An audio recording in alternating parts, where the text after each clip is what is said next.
Ano pre? How was the climb? How was that one? I'll show you the climb.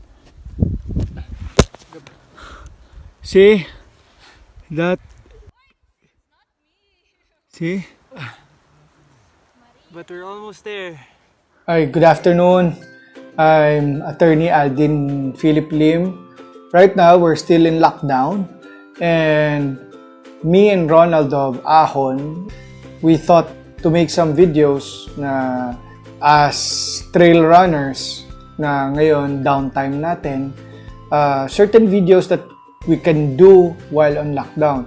So, I've been a trail runner for several years now, so almost actively racing and running races, mga almost 10 years na sa trail running community. In those years, I have accumulated a lot of shoes. Dami ko nang nagagamit ng mga pairs, iba-ibang brands, iba-ibang designs, iba-ibang type of cushioning, iba-ibang models. While on lockdown, what we can do is assess, evaluate, and check our trail running shoes, which is considered sa trail running as one of the necessary equipment na kailangan natin for trail running. Really, I'm here now to discuss when to replace trail running shoes and when can you decide. There are several write-ups rin or reviews kung paano ginagawa yun. But based on my experience, these are the things that I considered whenever I replace or I retire a trail running shoe. The first thing that I look into a shoe is the manufacturing date. So right now, I have here Salomon shoes.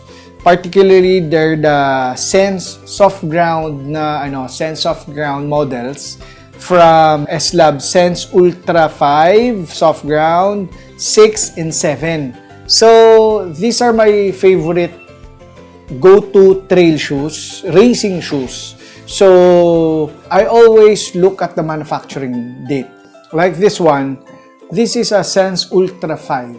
I think it was released around 2016 or 2015. But always remember na yung manufacturing date is different from the purchase date.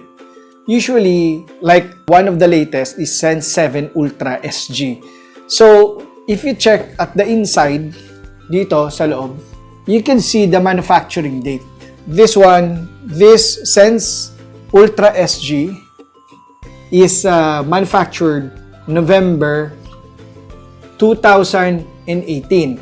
Okay? But usually, for me personally, I have so many trail shoes that I go around to. I have training shoes, I have racing shoes, I have different shoes for every condition. So what I do, and I acquire them several months ngayon. So what I do is every time I buy a new shoe, I write the purchase date or the acquisition date in the box. For example, this was manufactured November 2018. This, I wrote March 2018. So meaning, I got this shoe for almost 1 year na, but it was manufactured almost 2 years already. So as we know, while the shoe or rubber has an expiration date. So usually sa trail running shoes, I don't know if you agree with me, but usually it will take around only mga 4 or 5 years before those rubber expires.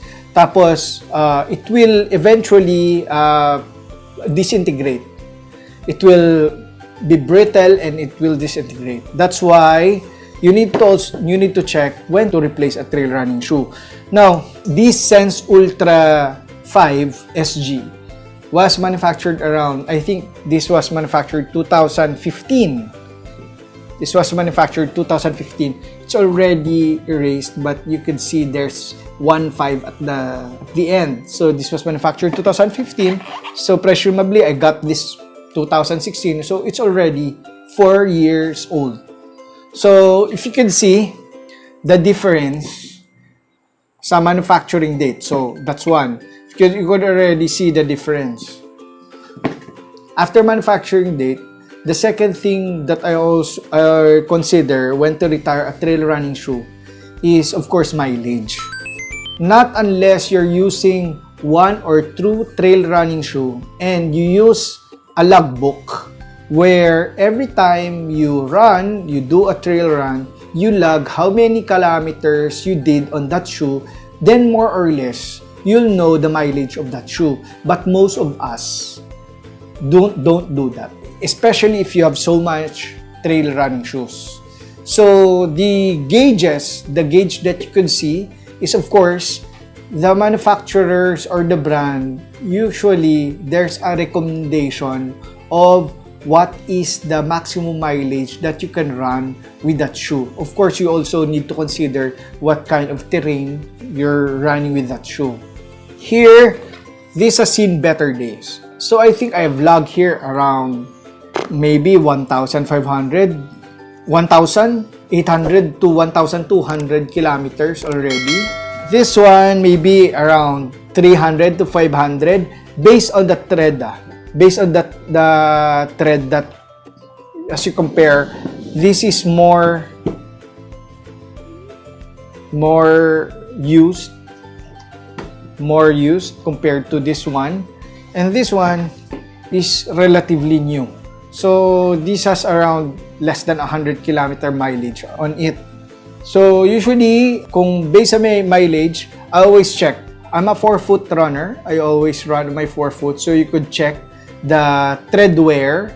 So you could see here in the middle, the middle lugs are already almost disintegrated. So there's no traction already in the middle.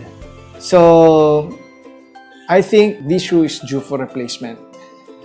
This one, I could run at least maybe 100 or 200 kilometers more before I retire this. It's almost, the tread wear is already spent. So maybe 100, 200, depends on the terrain. This one's relatively new, so maybe it will have a life of around 500 to 800 more. Depends on the terrain. Okay. The next thing that you need to consider, first, manufacturing date. Second is the mileage or the wear on the tread. The third is the feel or the cushion. Now, how do you measure feel or cushion? You try it on. You wear it. If the feel is already flat, it's already very, very hard, it doesn't return, doesn't have that springy feel when the first time you got it, I think that's the time that you already retired it. Now, for this one, it's already very flat. It's very worn out. You could almost feel the lugs inside it. Then, it is really due for replacement. This one, it has some softness or suppleness left in it. Siguro mga 100 kilometers. Then, pwede pa to. This one is relatively new. The softness, the suppleness, the cushion, the springiness, it's still there. So it's still new. The fourth thing that I always consider is that in relation to mileage of how long you run it is based on the terrain na tinatakbuhan. These shoes are my favorite racing shoe. So 90% of these shoes I run sa trails. So you could see already the wear and tear based on the terrain. So if you're using it always in the trails, then the mileage is much more lesser compared to using it sa, for example, sa dirt road o fire road lang. But if you're using it sa raw, rough, single tracks, dirty single tracks, muddy, especially wet conditions, that makes the shoe wear more faster and mas madali siyang i-replace.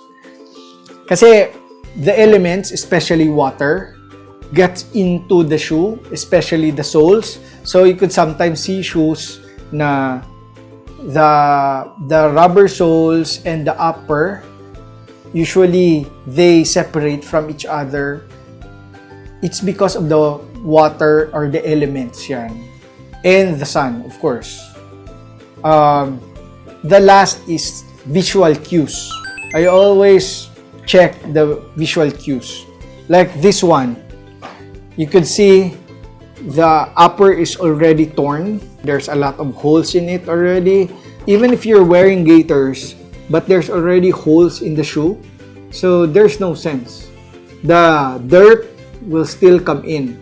So in a long distance running, this is much more of a liability than an asset because there will be a lot of debris coming in your shoes, then it will cause hot spots, then blisters, then it will be very uncomfortable for you to run in. And also, as you can see, because of its age, the rubber is already brittle and not as supple as the new ones. Shoe care, okay. Every after run, usually I just wash the bottom of it with water and brush. I just brush it to remove the grit and the mud. But if it's very, very muddy, I usually wash it thoroughly, even the inside. And I don't sun dry it. I don't dry it under the sun. So I put newspapers inside. And I just, not under the direct sun, but air dry. I just air dry it. Because the sun is also an enemy of the rubber. It makes the rubber brittle and it lessens the life of the shoe. Those are my essential tips on when to know if you're already retiring your shoe. If you have any comments or suggestions, or if there's something that I left discussed, you can comment on the video below and maybe we can get some tips from you for our viewers. Thank you, and stay home and stay healthy. Cheers.